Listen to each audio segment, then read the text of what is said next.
ये हम सब के लिए शर्मिंदा होने का वक्त है कि जो वाक्य उस पोस्ट में लिखा ही नहीं गया उसको इंटरप्रेट करके उनको जेल में भेज दिया। ये दृश्य तब तक सही हकीकत में तब्दील होगा जब इस देश में लिंचिंग के शिकार किए जाने वाले मुसलमान, बुलडोजर के शिकार होने वाले मुसलमानों को न्याय मिले। अगर आप इस मुल्क में मुसलमान हैं तो आप सामने शिकार होंगे या तो आपको गोली मारा जाएगा। वो हकीकत में कई बिना रीढ़ वाले प्रोफेसर की तुलना में ज्यादा अहम हमारे लिए प्रोफेसर थे, प्रोफेसर हैं और प्रोफेसर रहेंगे। बोलने का हक बाबा साहब के संविधान ने दिया है और उस संविधान के हिफाजत के तौर पर हम अपने प्रोफेसर के साथ खड़े हैं। अगर मेरा नाम डॉक्टर लक्ष्मण यादव की जगह कुछ और होता तो शायद मैं जेल में भी होता। आज इस देश में अगर आप मुसलमान हैं तो आपको इस बात के गुनहगार के तौर पर देखा जाएगा जो गुनाह आपने किया ही नहीं। प्रोफेसर अली के पिता ने जब लोग बंटवारा हो रहा था और इस मुल्क को कबूल किया कि हम यहीं रहेंगे, एक ऐसे मुल्क में रहेंगे जिसमें एक आईन है, एक दस्तूर है, वो हिफाजत करेगा, वो मजहब की बुनियाद पर नहीं बना है। हुकूमत ये चाहती है कि आप बोलें मगर उनके मुताबिक बोलें। उनसे अलग राय रखने वाले लोगों को खामोश करने की अलग अलग कोशिशें की जाती रही। मैं अभी किसी विश्वविद्यालय में पढ़ाता नहीं हूँ, मैंने लेकिन दिल्ली विश्वविद्यालय में 14 साल पढ़ाया है। लेकिन अगर मेरा नाम डॉक्टर लक्ष्मण यादव की जगह कुछ और होता तो शायद मैं जेल में भी होता। अभी मैं जेल से बाहर हूँ, केवल नौकरी से बेदखल किया गया। लेकिन आज इस देश में अगर आप मुसलमान हैं तो आपको इस बात के गुनहगार के तौर पर देखा जाएगा जो गुनाह आपने किया ही नहीं। जितने पहलू अब तक बातचीत में आए हैं उसमें मैं कुछ जोड़ना चाहता हूं। मसलन अब इस देश में जब सबको पता है कि कल के टीवी चैनल की डिबेट में महिला आयोग की चेयरपर्सन से पूछा गया और एक पत्रकार जिसने केवल एक सवाल पूछा, तकरीबन 10 से 11 मिनट तक पूछा कि हम भी पढ़े लिखे हैं, हमें वो शब्द या वो वाक्य बता दीजिए जो महिला विरोधी है या जो सेना का अपमान करता है। और वो चेयरपर्सन महिला आयोग की वो शब्द को नहीं बता पाई।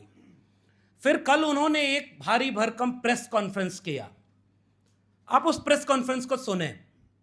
मैं चूंकि बहुत पर्सनली भी जानता हूं प्रोफेसर अली को, हम लोग वो लखनऊ के रहने वाले हैं और जिन्हें नहीं पता हो उन्हें पता होना चाहिए।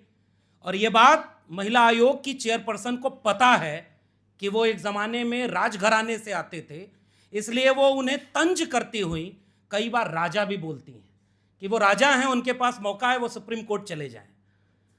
उनके ऊपर ये खोजबीन की है महिला आयोग की चेयरमैन ने कि उनके परदादा या दादा मुस्लिम लीग के फंड करने वाले थे।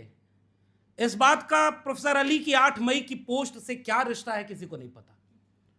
प्रोफेसर अली के पिता ने जब लोग बंटवारा हो रहा था और इस मुल्क को कबूल किया कि हम यहीं रहेंगे, एक ऐसे मुल्क में रहेंगे जिसमें एक आईन है, एक दस्तूर है, वो हिफाजत करेगा, वो मजहब की बुनियाद पर नहीं बना है। और उसके बाद जो लोग उन्हें नहीं जानते उन्हें जानना चाहिए कि प्रोफेसर अली के परिवार ने महमूदाबाद वो रियासत है जो लखनऊ से चंद कदम पर है, और लखनऊ की तहजीब, लखनऊ के अपनी साहित्यिक सांस्कृतिक विरासत से लेकर लखनऊ विश्वविद्यालय में जो बुनियाद में मदद करने वाले कुछ लोग हैं उसमें से वो परिवार आता है। वो विदेश में पढ़ाई करके आते हैं और केवल हिंदी, अंग्रेजी और उर्दू की ही नहीं, पर्शियन से लेकर के कई और भाषाओं की जानकारी है।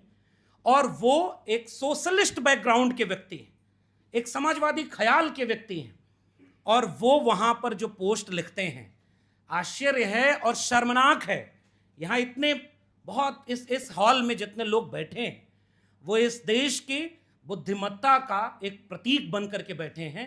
ये हम सब के लिए शर्मिंदा होने का वक्त है कि जो वाक्य उस पोस्ट में लिखा ही नहीं गया उसको इंटरप्रेट करके उनको जेल में भेज दिया गया है। फिर बुद्धिमत्ता बची कहाँ है? वो केवल बुद्धिमत्ता मुझे लगता है उसी प्रोफेसर में बची है जो लक्ष्मीबाई कॉलेज के प्रिंसिपल हो, और जैसे यहां भी एसी काम नहीं कर रहा है तो गोबर यहां भी लीप दिया जाए तो ये गोबर एसी का विकल्प बन जाएगा। केवल वही बुद्धिमान बचे हैं, और बुद्धिमान एकेडमिया में शायद वही लोग बचे हैं जो कैंपसेस में हवन करा रहे, सिलेबस से मुगल काल निकाला जा रहा है, और चार धाम यात्रा से लेकर ज्योतिर्लिंग से लेकर महाकुंभ अब सिलेबस में पढ़ाया जाएगा। गर्मी की छुट्टियों में उत्तर प्रदेश की सरकार ने फरमान जारी किया है कि वो रामायण से लेकर के वेद का पाठ करा करके भारतीय संस्कृति की पहचान कराएगी। अफसोस कि अगर एकेडमिया के लोग अपने एकेडमिक फ्रीडम, तो बात की बात है, अगर आप ये नहीं बचा पाए कि एक लिखी हुई पोस्ट का जिसमें वो बात लिखी भी नहीं है उसको आधार बना करके उनको जेल में डाल दिया गया। दूसरी बात, उस चेयरमैन ने, महिला आयोग की चेयरमैन ने क्या कहा, उस प्रेस कॉन्फ्रेंस में भी उन्होंने एक सबूत नहीं दिया कि कर्नल सोफिया कुरैशी का अपमान कहां हुआ है।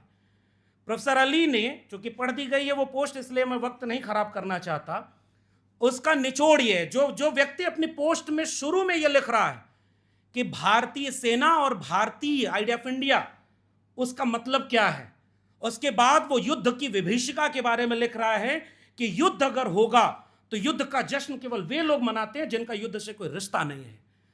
ये दूरदर्शिता, ये गहन बौद्धिकता जिसकी बात उनकी पोस्ट में है, वो युद्ध की विभीषिका से आगाह कर रहे हैं, और उसके बाद वो ये कह रहे हैं कि पाकिस्तान जिस बुनियाद पर बना, ये मुल्क उस बुनियाद पर नहीं बना था। वो जो आइडिया ऑफ इंडिया है जो पाकिस्तान से इसको अलग करता है, वो चेतावनी देते हैं कि पाकिस्तान अगर आज भी उन आतंकियों के साथ खड़ा होगा तो उसको नुकसान होगा उसका। और उसके बाद वो पैराग्राफ आता है जिसमें वो कहते हैं कि भारत जिस आइडिया ऑफ इंडिया को हम जानते हैं, उसमें ये शानदार शक्तिशाली दृश्य, उसको उन्होंने हिंदी में अगर मैं कहूं तो उसको शक्तिशाली दृश्य कहा है, जिसमें विदेश सचिव विक्रम मिस्री के एक तरफ कर्नल सोफिया कुरैशी हैं और दूसरी तरफ विंग कमांडर व्योमिका सिंह है, उसे वो एक शक्तिशाली दृश्य कह रहे हैं। उसके बाद वो कहते हैं कि अगर आप कर्नल सोफिया कुरैशी को बिठाकर उस आइडिया ऑफ इंडिया की बात करना चाहते हैं जिसमें आप विविधता को, अलग अलग पहचानों को मजहब की बुनियाद पर, जात की बुनियाद पर, किसी भी बुनियाद पर आप बांट नहीं रहे, तो ये दृश्य तब तक सही हकीकत में तब्दील होगा जब इस देश में लिंचिंग के शिकार किए जाने वाले मुसलमान, बुलडोजर के शिकार होने वाले मुसलमानों को न्याय मिल जाए। अगर जब तक ये नहीं होता तब तक वो दृश्य एक पाखंड की तरह ही है। अब ये वाक्य अगर चेयरमैन महिला आयोग की नहीं पहचान पाई कि इसमें कहीं से भी कर्नल सोफिया कुरैशी का अपमान नहीं है, कर्नल सोफिया कुरैशी को इसमें नहीं बोला गया कि वो आतंकियों की बहन है, और उसके बाद भी वहां 28 मई तक उनको बेल एक तरह से मिली हुई, गिरफ्तारी नहीं होगी क्योंकि वो बीजेपी के मंत्री हैं। और दक्षिण पंथी खेमे में उस पोस्ट में आगे वो महमूदाबादी क्या लिख रहे हैं कि इस देश में एक मुस्लिम सांसद को पाकिस्तान मुर्दाबाद कहना पड़ता है तब जाकर के उसकी देशभक्ति साबित होगी। और उसके बाद वो जो मजाक किया गया, जब पाकिस्तानी वहां से कोई सोशल मीडिया के ट्वीट है जिसमें वो कहता है कि अब तुम्हारा भी नंबर आएगा, तो वो कहते हैं कि दूसरा व्यक्ति कहता है ये हमारा मुल्ला भाई, हम इसको समझ लेंगे, वो इसको कहते हैं कि ये है सांप्रदायिकता जो इस देश के गहरे पैठा दी गई है। ये हंसने की बात नहीं थी, उसी पोस्ट में ये भी है, उसे हम क्यों नहीं कोट कर रहे।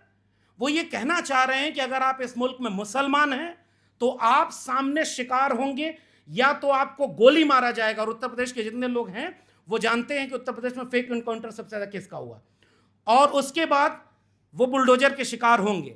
अब आखिरी बात, कोई ये कह सकता है कि 8 मई वो दिन नहीं था जिस दिन ये बात कही जाए, तो फिर जरा इस मुल्क के हाशिए के समाज के लोगों को, जो चाहे वो दलित समाज से आते हों, और कल्पना करिए वो चेयरमैन बाबा साहब अम्बेडकर को कल कोट कर रही थी अपनी प्रेस कॉन्फ्रेंस में कि फ्रीडम ऑफ स्पीच दी गई है लेकिन उसकी भी एक सीमा है। उन्हें पता ही नहीं कि डॉक्टर अम्बेडकर किस विचार के मानने वाले हैं, उनके बारे में क्या बात रखी जाती है। इसलिए मैं कह रहा हूं उन्होंने सबूत नहीं दिया। और उसके बाद मैं एक चीज इशारे में कह के जा रहा हूं, जो उन्होंने कल मीडिया को कहा है कि वो केवल पाकिस्तान मुस्लिम लीग और उनके परदादा तक नहीं गई हैं, उन्होंने यहां तक कहा है कि उस कैंपस में कुछ दिन पहले कोई प्रोटेस्ट हुई और उस प्रोटेस्ट में इनका हाथ है, इसलिए वो कैंपस में जाकर के उनको और कई चार्जेस में फंसाने की कोशिश कर रही।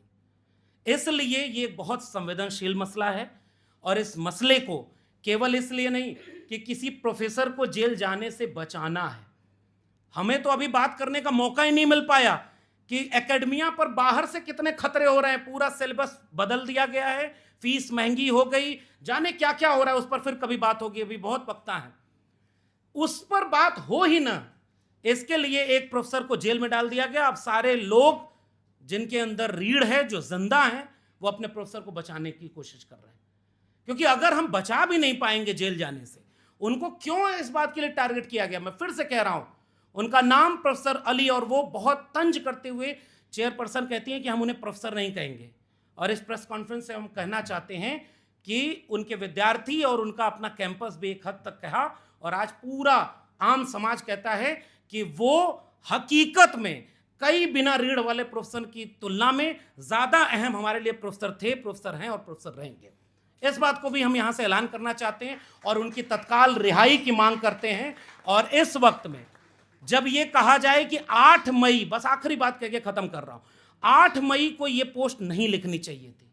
फिर एक बात बता दी जाए कि इस देश में कब दलित बोलेगा कि उसके ऊपर एट्रोसिटी हो रही है, कब वो बोलेगा कि चीफ जस्टिस ऑफ इंडिया को दलित हों इसलिए क्या प्रोटोकॉल नहीं मिला, कब जो है इस देश की महिलाएं बोलेंगी कि 2 महिलाओं को आपने आगे किया और उसके बाद महिलाओं की स्थिति क्या है, कब बोलेंगे मुसलमान, कब बोलेंगे बाकी लोग, उसके कोई समय नहीं होता।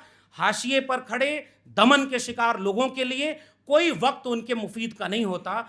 और बीजेपी जिसने 9 मई को ट्वीट करके राजनीति शुरू की और उसके बाद पाकिस्तान को पहले ही बता दिया कि हमला करने वाले हैं, इस पर भी डिबेट न हो। उत्तर प्रदेश से मुकदमों की फहरिस्त शुरू हुई थी, अभी कोई जेल में नहीं गया, लेकिन पहला व्यक्ति इस पूरे मामले में जेल गया है जिसका नाम प्रोफेसर अली महमूदाबादी है। ये अपने आप में संकेत है कि बाकी लोग बोलिए नहीं, और अगर आप मुसलमान हैं तो बिल्कुल मत बोलिए। हम इस पूरी ताकत के साथ खड़े हैं कि इस मुल्क का हर बाशिंदा, चाहे वो किसी भी जात और धर्म का हो, चाहे वो अलग भी राय रखे, लेकिन उसको बोलने का हक बाबा साहब के संविधान ने दिया है, और उस संविधान के हिफाजत के तौर पर हम अपने प्रोफेसर के साथ खड़े हैं और आगे भी हम खड़े रहेंगे। बहुत बहुत शुक्रिया।